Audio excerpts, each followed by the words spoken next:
The room is silent. No cameras, no interviews, no noise. Just a body sitting still inside freezing water. Not cold, freezing. The kind that makes your lungs panic. Your muscles tighten. Your mind scream, get out. But he doesn't move. Because this isn't about comfort anymore. This is about control. Because when you've been at the top for this long, you realize something most people never understand. You're not chasing greatness anymore. You're defending it. And the thing you're defending it from is invisible. It doesn't talk. It doesn't rest. It doesn't negotiate. It just keeps coming. Time. And somehow, in 2026, LeBron James is still here, still running, still carrying teams, still dominating a league built for younger bodies. At an age where most legends are already stories, he's still writing his. And that doesn't happen by accident. It happens by design. But to understand that design, you have to go back. Back before the routines, before the millions, before the discipline became a system, back to a life that had no system at all. Akron, Ohio, a city that doesn't promise much, especially not to a child growing up without stability, raised by a single mother, moving from place to place, sometimes staying with friends, sometimes not knowing where home even was. No structure, no consistent routine,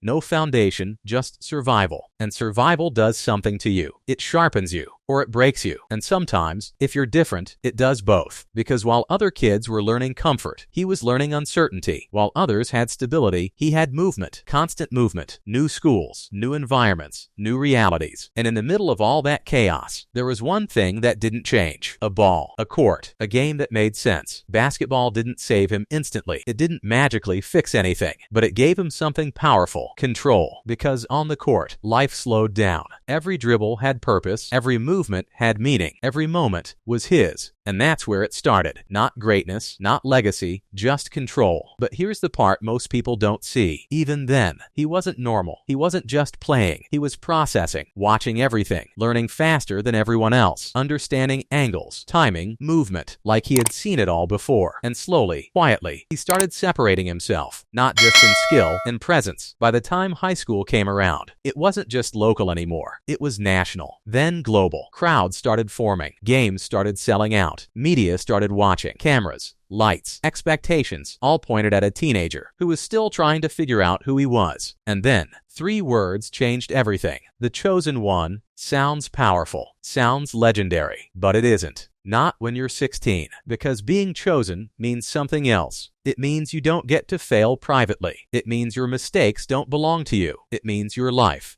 stops being yours and becomes everyone else's expectation. Think about that. Before he played a single NBA game, before he proved anything, before he had the chance to grow, the world had already decided who he was supposed to be. And pressure like that, it doesn't build you. It tests you relentlessly. And here's what makes his story different. He didn't collapse under it. But that doesn't mean it didn't affect him, because pressure doesn't always break you immediately. Sometimes it waits. It builds quietly, layer by layer, expectation by expectation, until one moment, one decision changes everything. And when that moment came, the world didn't see a hero anymore. They saw something else. There are moments in a career that don't just change your path. They change how the world sees you, and sometimes how you see yourself. For LeBron James, that moment wasn't a loss. It wasn't an injury. It wasn't failure in the way people expect. It was a choice, a single decision that turned admiration into anger overnight. Cleveland. Home, not just a team, a city that believed in him before the world did. A place that didn't just watch him grow, it claimed him. He wasn't just their player, he was their hope, the kid who made it out, and was supposed to bring everything back with him. And for years, he carried that weight, the expectations, the pressure, the belief that he was destined to deliver something historic. But here's the truth no one wants to admit. Destiny is heavy, and sometimes it becomes too heavy to carry alone. By the time he reached his first peak in Cleveland, something was missing. Not talent, not effort, not desire. Structure, support, a system strong enough to sustain greatness. Because being great once is one thing. Staying great requires something else. And deep down, he knew it, even if the world didn't. So he made a decision, not quietly, not behind closed doors, but in front of everyone. The decision, a televised moment, an announcement that would echo across the entire sports world. 4 words that changed everything. I'm taking my talents. And just like that, The connection broke. What followed wasn't just criticism. It was anger. Real anger. Jerseys burned in the streets. Fans felt betrayed. A city that once celebrated him now rejected him. And in that moment, he became the villain, not because he failed, but because he chose himself. And that's where most stories fall apart. Because when the world turns against you, there are only two directions. You shrink, or you transform. In Miami, everything changed. Not the spotlight,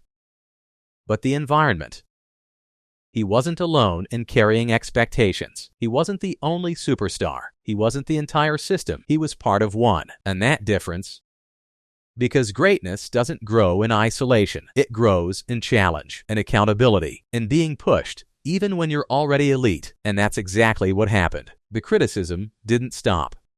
It got louder. Every loss magnified. Every mistake dissected. Every weakness exposed. Because now there were no excuses. And then the failure that forced everything to change. The finals loss. A performance that didn't match the expectations. A version of him that looked human for the first time in years. And that's when it happened. Not on the court. Not in front of cameras. But internally.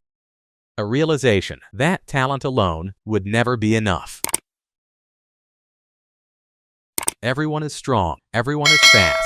So what separates the ones who last from the ones who fade? Discipline, structure, control. That loss didn't break him. It exposed him.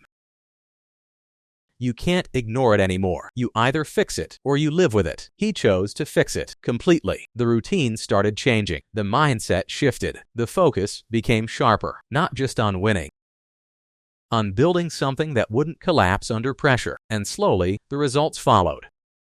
Dominance, redemption. But here's the part people miss. It was the transformation, because Miami didn't just give him ring. It gave him something far more valuable. A system, a way to think about his career not as moments, but as a long-term strategy. And that strategy, it didn't end in Miami. It evolved. It followed him. The discipline, the routines, the obsession with longevity.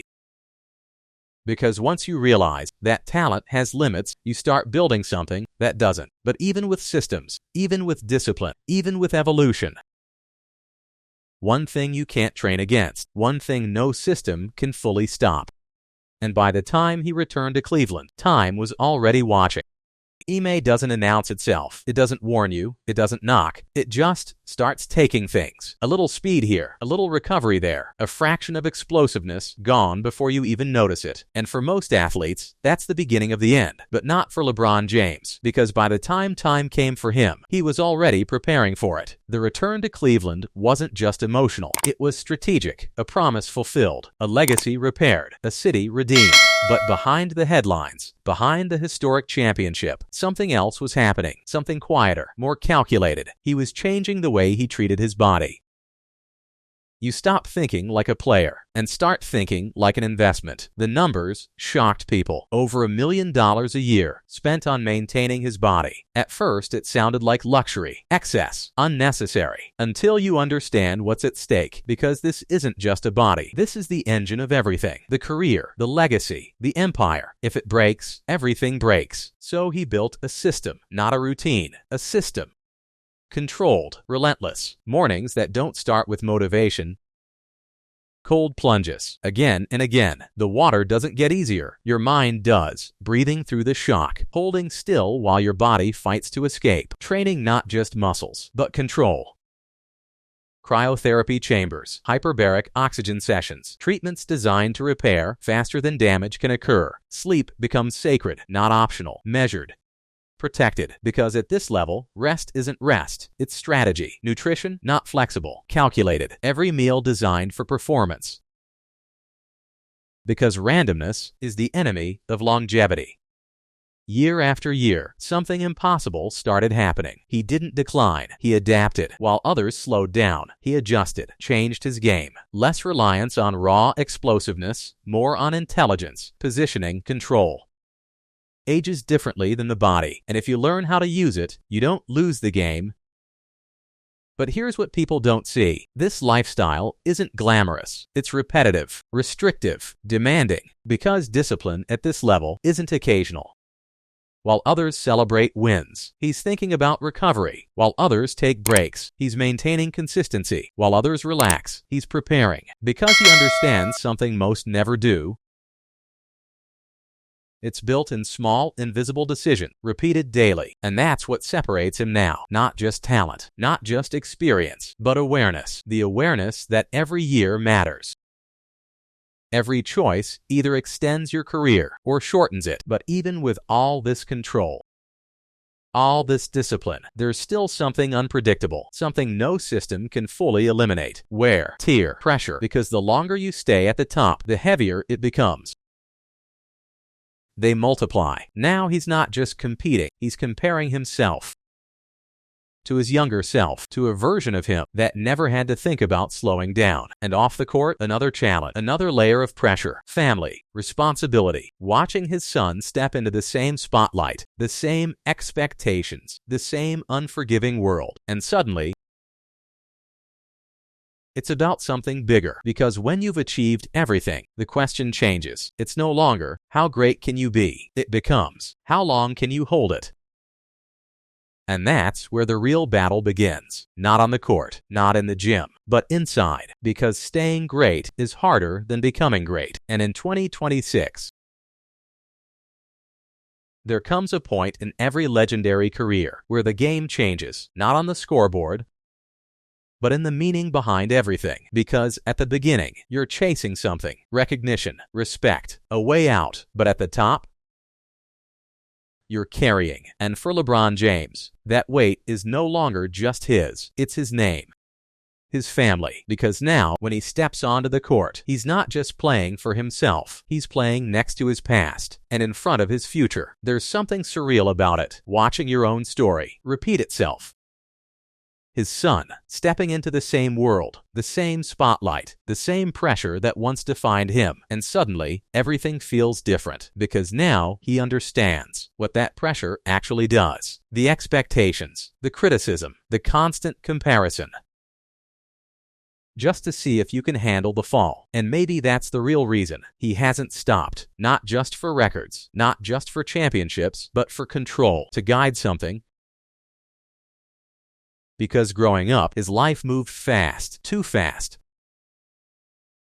From survival to superstardom, without a pause in between. But now, he controls the pace, the routines, the environment, the narrative. Not just longevity, mastery. Because at this stage, he's dictating it, choosing when to push, when to slow down, when to dominate. But here's the truth no one talks about. This level of control comes with a cost. The discipline never stops. The pressure never leaves. Even after decades, there's no off switch. There's no going back to normal. And that's the paradox of greatness. It gives you everything, but it also demands everything. And yet, he keeps going, not because he has to. Every single day, the cold plunges continue. The recovery sessions stay strict. Because time is still there, still moving, still waiting. But here's what makes his story different. He didn't try to stop time. He learned how to move with it, adapt to it. And that's why he's still here, not just surviving, but competing at a level that doesn't make sense anymore. Because in the end, greatness isn't just about how high you rise. It's about how long you can stay there, without breaking, without fading, without losing who you are. LeBron James did all three, because in a world where legends slowly disappear, he didn't fade, he adapted, he evolved. And in doing that, he didn't just beat the game, he challenged time itself.